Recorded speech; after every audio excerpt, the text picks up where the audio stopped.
Hello everyone and welcome to the Copilot News.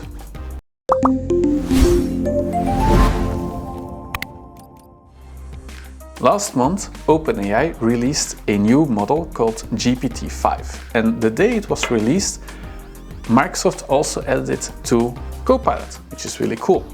You can use GPT-5 by going to the web version of Copilot, and then at the top you have an option called Try GPT-5. You can just activate it, and now you're using the GPT-5 model. Now, why would you use this? GPT-5 actually will make a decision on which model it's going to use in the background based on the complexity of your question. So, if I would ask a simpler question like I do here, you will see that Copilot will quickly give me an answer. So if it's a simple question, you will get a faster and simpler answer. However, if I'm going to ask it to think deep, or I ask a more complex question, you will see that Copilot will start thinking more before it's going to give you a response. This will take more time, so it's not going to be used for everything, but if you want a more thorough response, you'll see he starts reasoning, for example, and then you'll get a more advanced response. So the cool thing is that it will automatically decide whether it should be a simple answer or an advanced answer. Of course, this means that you will have to think more about how you're going to ask your question to get the result you actually want. Next to that, Microsoft is also rolling out a new Copilot button. If you see this button with a little arrow below it, that means you have the new Copilot button. It's still rolling out, so maybe you don't have it yet, but you'll see it coming in the next couple of weeks. So how does this work? If you click on the top part of the Copilot button, it will actually open Copilot Chat, like the web version we have been using earlier in this video.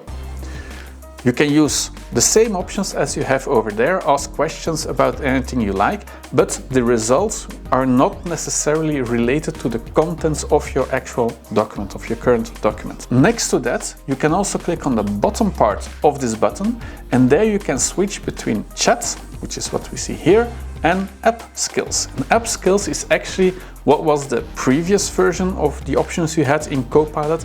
And so here again you have the same possibilities to ask questions that have an impact directly on your document. For example, you see the summary, which is created automatically. I can translate this presentation.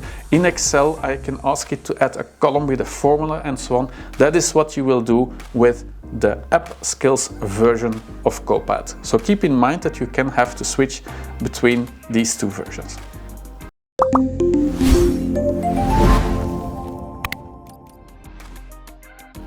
Going back to the GPT-5 story, a lot of people, when they started using GPT-5, didn't like the way it responded, the style, the tone of voice. It was too professional.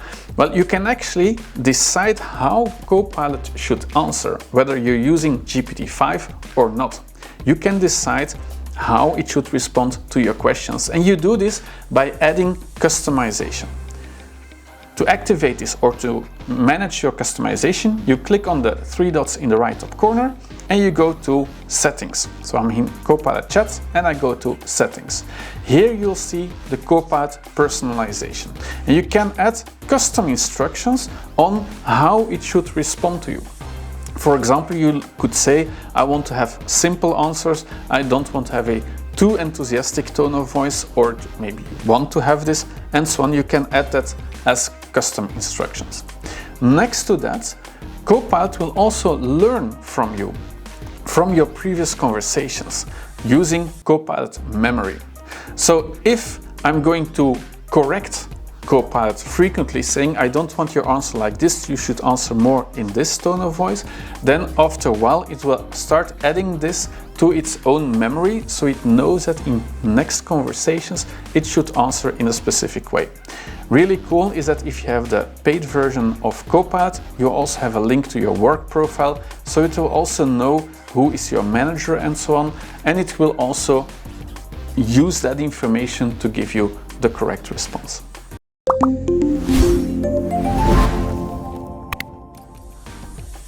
There has been a lot of talk about agents the last couple of months, and while I have to be honest, a Copilot agent that you create in Copilot Chat is not as advanced as what you may have heard of, like agentic AI, it's still something quite powerful. For example, we made an agent that allows us to ask questions about information related to our team. So we added like customer information in there and frequently asked questions, things like that. And so we can go to this agent to ask a specific question. Now, what is really cool is that you can also add an agent to an existing conversation. Let's take the example from before. Let's say I want to ask a question to this agent now. I can just type an @ sign. It will give me a list of my agents. I can select my agent, and now I can ask an agent where it will actually answer based within this conversation. So it has both the history of the current conversation as well as all that knowledge that's behind the agent itself. And so now it can give me an answer based on that. If I don't want to continue working with the agent, I can just close it and then it is removed again from this conversation. Think of it like a digital assistant that drops in and out of a meeting. That was the Copilot news. Thank you for watching and see you again next month.